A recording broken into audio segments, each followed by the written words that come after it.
So good morning everyone, আমি Asima Asima daily blog channel আমরা একটি নতুন ভিডিওতে এলে আপনাদের সকলকে আবার একবার স্বাগত। আমি আজকে হয়ে গেল সোমবার, আর এখন সময় হয়ে গেল প্রায় 12:30। আমি পুজো টুজো করে আজকে সোমবার মিঠিকে স্কুল দিয়ে আমরা চলে আশা করবো আপনারা সকলে বেশ ভালো আছেন, সুস্থ আছেন, যে যেখানেই আছেন আর যেখান থেকে আমার ভিডিওটি আপনারা দেখছেন। তো আমরা চলে এসেছি ওই 9টা নাগাদ, 8:30 এসে আমি গেছিলাম আজকে বাজার, সবজি বাজার, মাছ সবকিছু আমার করে আনা হয়ে গেছে। তারপর এসে আমি চান টান করে করেছি পুজো। আর এখন আমি চলে এসেছি রান্নাঘরে।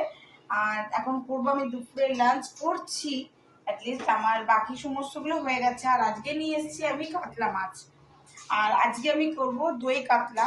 সো আমি দই কাতলা রেসিপিটা আমার চ্যানেলে আমি পোস্ট করেছি, যদি আপনারা কেউ দেখতে চান তো অবশ্যই আমার চ্যানেল থেকে দই কাতলা রেসিপিটা দেখতে পারেন। তো চলুন, যেহেতু রেসিপিটা আগে শেয়ার করেছি, আজকে রেসিপিটা শেয়ার করবো না, তো কি কি করছি সেটা অবশ্যই আপনাদের সঙ্গে শেয়ার করবো। তো বাজার টাজার করে অনেকক্ষণ হয়ে গেছে, বাকি ব্লগে দেখতে থাকুন, আপনারা সঙ্গে থাকুন আর আমিও ব্লগে সঙ্গে আছি। আর ওদিকে এখন হচ্ছে ফুলকপির তরকারি। তো এখন চলছে আমার ফুলকপির তরকারি মটরশুঁটি আর আলু দিয়ে। এরপর আমি করব সজনে ফুল দিয়ে, আর এই যে বেগুন আলু দিয়ে করব আমি একটা ঝাল দিয়া সর্ষে দিয়ে করব, ঠিক আছে। আর করব আমি দই মাছ। দই মাছটাকে করার জন্য আমি কিন্তু অনেকক্ষণ আগে থাকতেই এনে পরে মাছটা ধুয়ে ধুয়ে ভালো করে নুন হলুদ মাখিয়ে রেখে দিয়েছি। তো ব্লগে অবশ্যই সঙ্গে থাকুন, আমি কি কি করছি সেটা সবগুলো শেয়ার করি। ঝাল দিয়ে আমার একদম রেডি, দেখতেই পাচ্ছ হয়ে গেছে। আর এখানে আমার বানানো, এই যে আমার বাড়ি বানানো, আমি নিজে বড়িগুলো দিয়েছি। তো এই দিয়ে আমি এখন করলাম সজনে ফুল আলু বেগুন দিয়ে ঝাল দিয়ে। তো আমার এটা রেডি হয়ে গেছে। তো চলো এবার মাছটা আমি করবো। এখানে মাছের পিসগুলো আমি সব কটা ভেজে নিয়েছি। আর এখানে আমার বাটার রেডি, এই দেখো এটা কাজু বাদাম কাজু কিশমিশের পেস্ট। আর এখানে তো আমি দইটা রেডি করে রেখেছি মশলার সঙ্গে। তো চলো ঝটপট খানিকক্ষণ আগে মাছগুলো কেটে আমার যাচ্ছেটাই অবস্থা, পুরো গায়ে ছিটিয়ে এসছে। ওই জন্য তোমার সময় তখন ভিডিওটা একটু বন্ধ করে দিয়েছিলাম। আর এখন আমি আবার করছি, দেখো আমি আদা পেঁয়াজ রসুন রসুন 2 কোয়া দিয়েছি, আর কাঁচা লঙ্কা। এই যে পেস্টটা আমি ততক্ষণ পর্যন্ত ভাজবো যাতে কাঁচা গন্ধটা না বেরোয়। তো আমি এটা এখন ভাজছি, দেখতেই পাচ্ছ বাকি সমস্ত কিছু হয়ে গেছে আমার কমপ্লিট। তো একবার তোমাদের সঙ্গে সেটা শেয়ার করবো।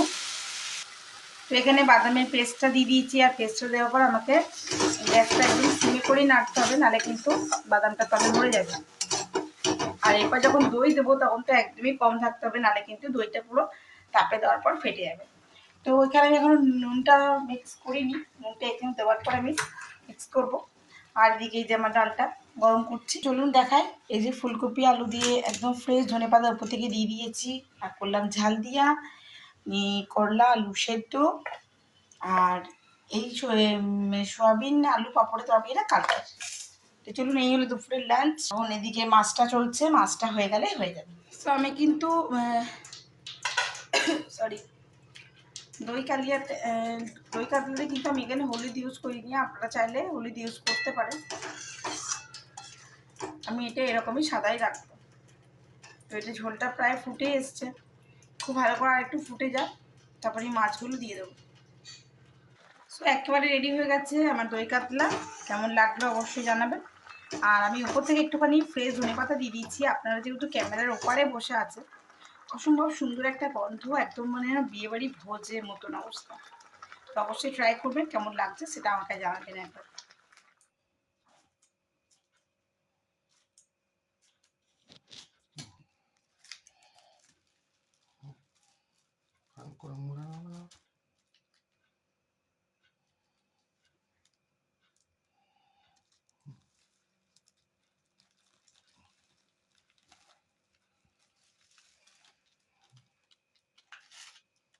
গুড ইভিনিং, শুভ সন্ধ্যা বন্ধুরা। দেখতেই পেলাম তোমাদের সঙ্গে শেয়ার করলাম, মানে মিঠি আছে ডান্ডিয়া নাচ, গুজরাটি একটা নাচ আছে স্কুলে প্রোগ্রামে।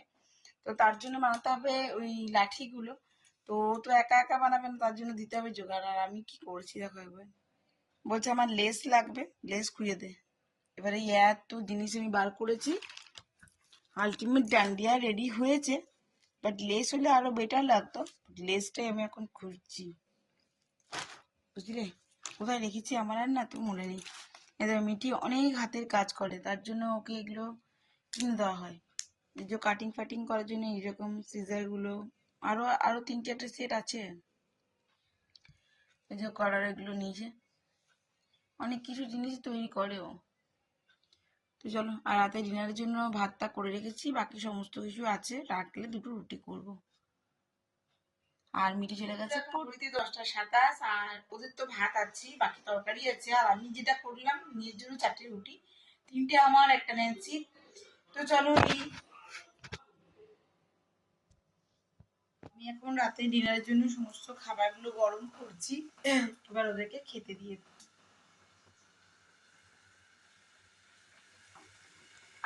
আসলে কথা কি বলতো, যে আসলে আমার ওই বড় মাছই ভাল লাগে, এবার ডাক্তার যেহেতু বারণ করেছে, আর আমার এখন থাইরয়েডটা একটু বেড়ে আছে, একটু প্রবলেম হচ্ছে শরীরে। আর তার মধ্যে আজকে না আমি বেশ ভালোভাবে পুড়ে গেছি, তোমাদের সঙ্গে শেয়ার করলাম, জানি না বুঝতে পারবে কিনা। এই যে এই জায়গাগুলো, এগুলো সব পুড়ে গেছে আমার, এত দূর অব্দি এই সাইডটা পুড়েছে।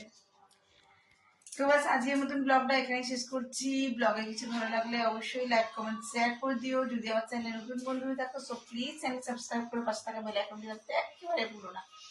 আর যদি নতুন বন্ধু হয়ে থাকো, সো প্লিজ সাপোর্ট করো। যারা সাপোর্ট করছো তাদেরকে অসংখ্য ধন্যবাদ। সকলে ভালো থেকো, সুস্থ থেকো, এই দেখো এদিকে ন্যান্সি আমার বিরক্ত করতে চলে এসছে, মানে এবার বলছে তোরা খা, আমি খাবো।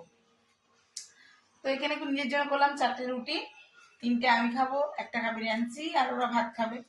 তো চলো আজকের মতন টাটা, সকলে ভালো থেকো, সুস্থ থেকো। আবার নতুন ভিডিও দেখো, তাড়াতাড়ি দেখা হচ্ছে, ততক্ষণের জন্য বিদায়, টাটা।